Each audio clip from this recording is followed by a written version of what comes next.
Eu gostaria de saudar a cada irmão com a gloriosa paz do Senhor Jesus Cristo. Queria que nós estivéssemos lendo um pequeno texto em João capítulo 1, Evangelho de João capítulo 1, verso 29 a simplesmente o verso 30. No dia seguinte, vendo que Jesus vinha em sua direção, João disse: És o Cordeiro de Deus que tira o pecado do mundo.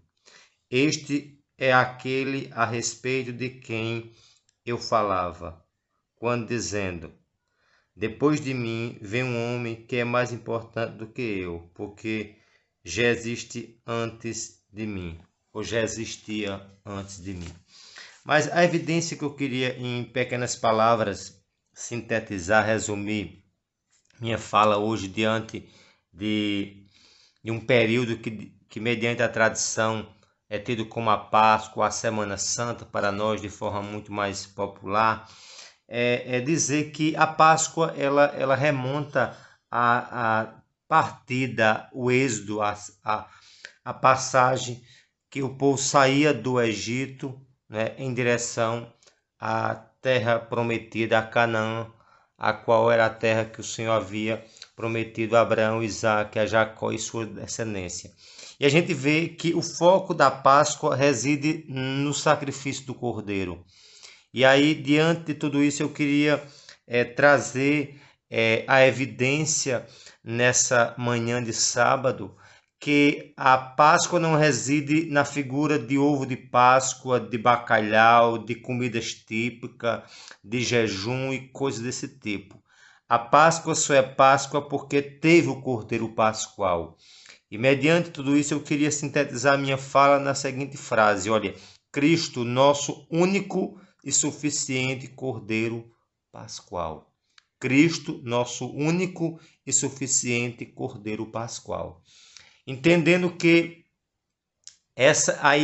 a ideia do Cordeiro, a figura do Cordeiro, é alguém que se entregou de forma substituta, de forma vicária, em detrimento ao nosso pecado.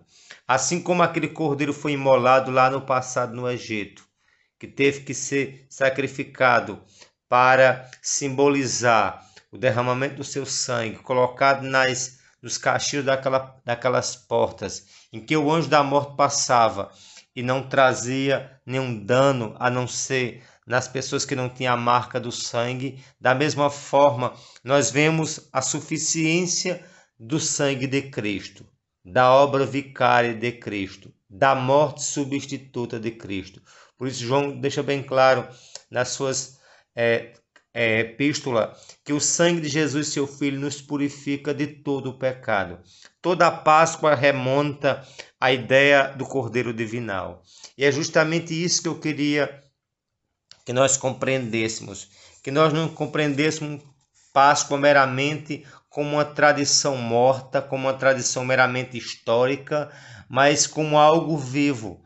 A Páscoa ela remonta à mensagem do Cristo que morreu substituto, mas ela não simplesmente sintetiza na morte substituta de Cristo, mas também na ressurreição gloriosa de Cristo e na vinda, no retorno glorioso também desse Cordeiro Pascual. Não como alguém que vai ser imolado novamente, mas alguém que vai implantar definitivamente seu reino com poder e grande glória. Portanto, João, como precursor do Cristo ressurreto, antes o Cristo imolado, o Cristo entregue, ele deixa bem claro nessa narrativa, onde ele diz aí: eis o Cordeiro de Deus que tira o pecado do mundo. O Cordeiro de Deus que veio morrer, né, para as nossas vidas, que veio morrer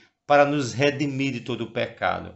E é justamente isso que eu quero que você esteja colocando em sua mente, né? A importância de nós reconhecermos realmente Cristo, né?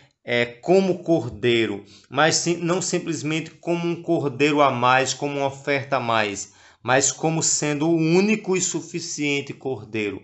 É importante, diante de um mundo tão pluralista, de um mundo tão relativista, nós darmos ênfase à singularidade de Cristo, darmos ênfase que Ele é único, e não só é o único, mas é o único que trouxe suficiência, né?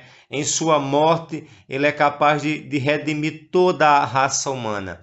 Em sua morte, Cristo é capaz de fazer realmente o que ninguém conseguiria fazer naquela cruz do Calvário.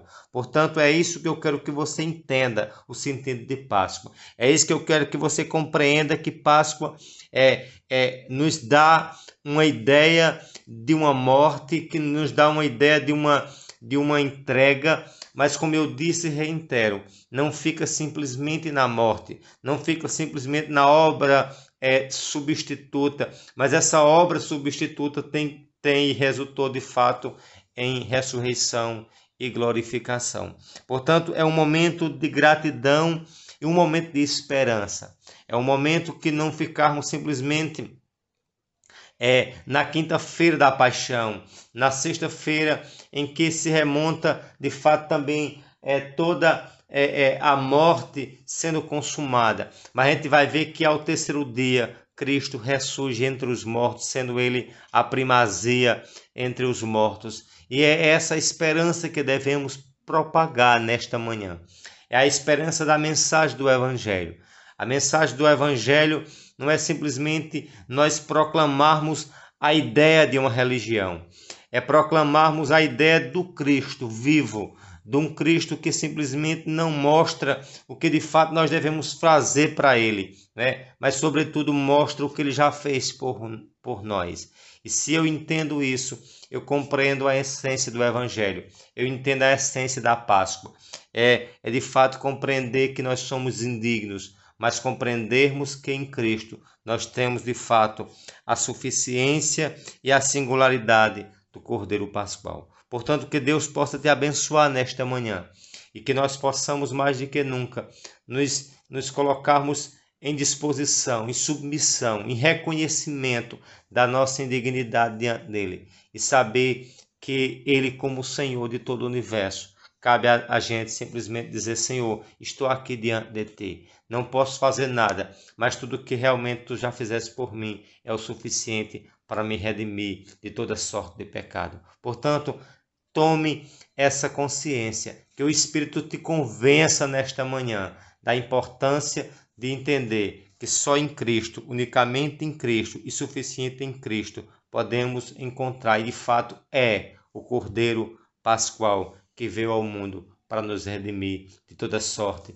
de maldição do pecado. Deus te abençoe, vamos em frente. A vida cristã é uma vida de esperança, é uma vida que nos remete ao passado, presente e ao futuro. Estamos a viver o presente olhando para o passado, mas não simplesmente preso ao retrovisor do passado, mas fincando os olhos no autor e consumador da fé, de um Cristo que morreu, de um Cristo que ressuscitou, mas um Cristo que há de vir com poder e grande glória. Essa é a Páscoa que celebramos, a Páscoa de um Cristo que morreu, mas simplesmente não só morreu, não só ressuscitou, mas há de vir com poder e grande glória. Deus te abençoe, vamos em frente na esperança da vida eterna em Cristo Jesus. Amém e amém. Deus te abençoe.